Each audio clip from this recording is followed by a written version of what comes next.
నా పేరు Ramesh, Chennai hospitals information centre.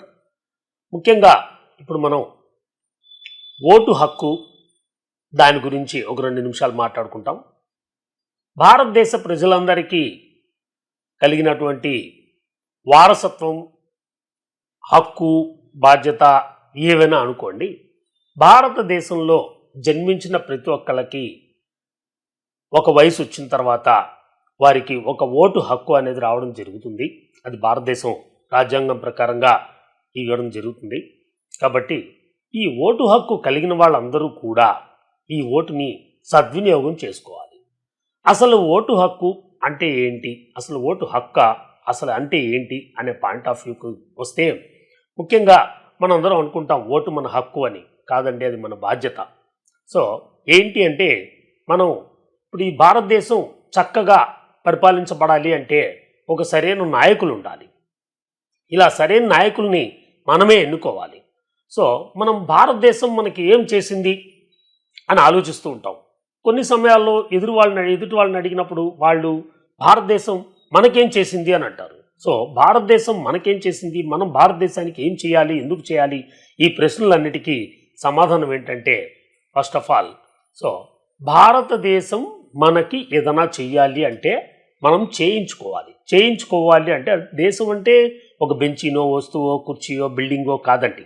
So మనం ఒక రాజ్యాంగం ఒకటి మనమే నిర్ణయించుకున్నాం, మన పెద్దలు రాసి పెట్టారు.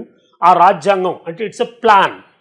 సో ఆ ప్లాన్ని కరెక్ట్గా ఎగ్జిక్యూట్ చేసుకుంటే, పుస్తకంలో రాసిన విధంగా చక్కగా పరిపాలించుకుంటూ ఉంటే ఏ కష్టాలు రాకుండా ప్రపంచంలో ఉన్న దేశాల్లో భారతదేశం అగ్రస్థానంలో ఉంటుంది. అలా ఉండాలంటే గుడ్ అడ్మినిస్ట్రేటర్ కావాలి. ఏదైనా ఒక ప్లాన్ ఇంప్లిమెంట్ చేయాలంటే గుడ్ అడ్మినిస్ట్రేటర్ కావాలి.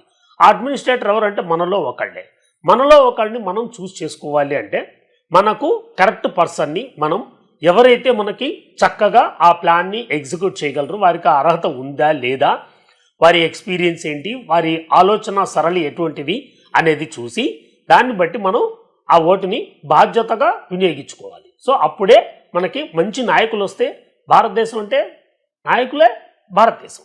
కాబట్టి ఈ భారతదేశాన్ని చక్కగా పరిపాలించే నాయకుల చేతుల్లోకి మనం పెట్టి మన దేశాన్ని అభివృద్ధి పథం వైపు నడిపించుకోవాలంటే మన దగ్గర ఉన్నటువంటి ఒకే ఒక ఆయుధం ఓటు. కాబట్టి ఈ ఓటు అనేది మనం చక్కగా, అంటే అది భారతదేశం అంటే మన వీధి, మన ఊరు, మన రాష్ట్రం, మన దేశం. సో కాబట్టి మన వంతు మనం ఏం చేయాలంటే, మన ఇమీడియట్లీ ఉండేటువంటి నాయకులకి, మన పైనుండే నాయకులకి అందరికీ కూడా మన నాలెడ్జి ఎంతైతే ఉంటుందో దాని పరిధిలో ఆలోచించుకొని మన సమస్యకి మనమే జడ్జ్. కాబట్టి మనము ఏం కావాలనుకుంటున్నాం, ఎందుకు కావాలనుకుంటున్నాం, వాటిని ఎవరైతే చేయగలరు. కాబట్టి రాజ్యాంగంలో ఏదైతే రాసుందో అవన్నీ ఎవరైతే అమలు పరచగలరో వాళ్ళకి ఆ అర్హతను చూసి ఆ ఓటు హక్కును వేసుకోవాలి.